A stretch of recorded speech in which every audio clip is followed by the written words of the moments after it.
کیا آپ جانتے ہیں وہ کون سی شخصیت ہے جس کے بارے میں اللہ کے رسول صلی اللہ تعالیٰ علیہ وسلم نے فرمایا تھا، اگر میں کسی کو اپنا خلیل بناتا تو وہ ابو بکر ہوتے۔ آج ہم بات کریں گے اسلام کے پہلے خلیفہ صدیق اکبر حضرت ابو بکر صدیق رضی اللہ تعالیٰ عنہ کی زندگی کے بارے میں۔ ان کا نام عبداللہ تھا، لیکن وہ اپنی سچائی کی وجہ سے صدیق کے نام سے مشہور ہوئے۔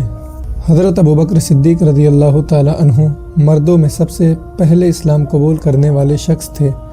انہوں نے بنا کسی ہچکچاہٹ کے اور بنا کسی سوال کے حضور صلی اللہ تعالیٰ علیہ وسلم کی دعوت پر لبیک کہا۔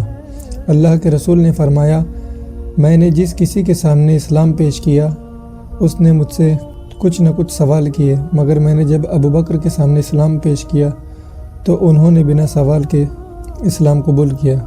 ان کے ذریعے بڑے بڑے صحابہ جیسے حضرت عثمان اور حضرت زبیر رضی اللہ تعالیٰ عنہما نے اسلام قبول کیا۔ جب لوگوں نے معراج کے واقعہ کا مذاق اڑایا تب ابو بکر صدیق رضی اللہ تعالیٰ عنہ نے فرمایا، اگر محمد صلی اللہ تعالیٰ علیہ وسلم نے یہ فرمایا ہے تو یہ بالکل سچ ہے۔ اس پر اللہ تعالیٰ نے انہیں صدیق کا لقب عطا فرمایا۔ ہجرت کے وقت وہ اللہ کے رسول کے ساتھ تھے۔ غار ثور میں 3 دن گزارے۔ سورہ توبہ میں آیا ہے، اللہ نے فرمایا جب وہ دونوں غار میں تھے، جب وہ اپنے ساتھی سے کہہ رہے تھے غم نہ کر، بے شک اللہ ہمارے ساتھ ہے۔ غزوہ تبوک کے وقت جب مال کی ضرورت ہوئی تو حضرت ابوبکر صدیق رضی اللہ تعالیٰ عنہ اپنے گھر کا سامان سب کچھ لے آئے۔ جب آپ علیہ الصلوۃ والسلام نے پوچھا، اے ابو بکر، گھر والوں کے لیے کیا چھوڑائے ہو؟ انہوں نے جواب دیا، اللہ اور اس کا رسول چھوڑایا ہوں۔ انہوں نے حضرت بلال رضی اللہ تعالیٰ عنہ جیسے کمزور غلاموں کو اپنی دولت سے خرید کر آزاد کیا۔ اللہ کے رسول کی وفات کے بعد امت کو سنبھالنا سب سے بڑا مشکل کام تھا۔ اس وقت مرتدین کا فتنہ، زکوٰۃ کا فتنہ اور اسامہ بن زید کا لشکر بھیجنا تھا۔ حضرت ابوبکر صدیق رضی اللہ تعالیٰ عنہ صرف ایک مجاہد اور سیاست دان ہی نہیں تھے، بلکہ عبادت میں ان کا مقام بہت اونچا تھا۔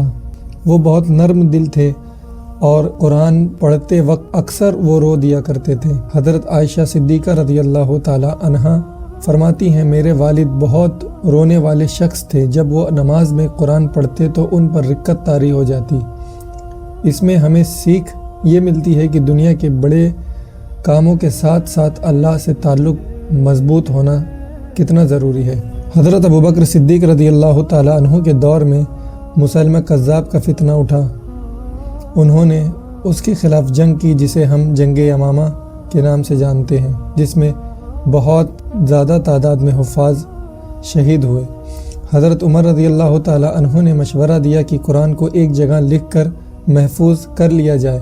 شروع میں حضرت ابوبکر صدیق رضی اللہ تعالیٰ عنہ ہچکچائے کیونکہ اللہ کے رسول نے ایسا نہیں کیا تھا، لیکن پھر انہوں نے اسے اسلام کی بقا کے لیے ضروری سمجھا۔ آج ہم جو قرآن کتاب کی شکل میں پڑھتے ہیں اس کی بنیاد حضرت ابوبکر صدیق رضی اللہ تعالیٰ عنہ کے دور میں رکھی گئی تھی۔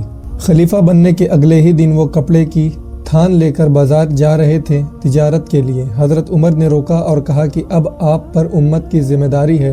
انہوں نے اپنے لیے صرف اتنا ہی وظیفہ یعنی سیلری طے کی جتنے کی ایک مزدور کی ہوا کرتی تھی۔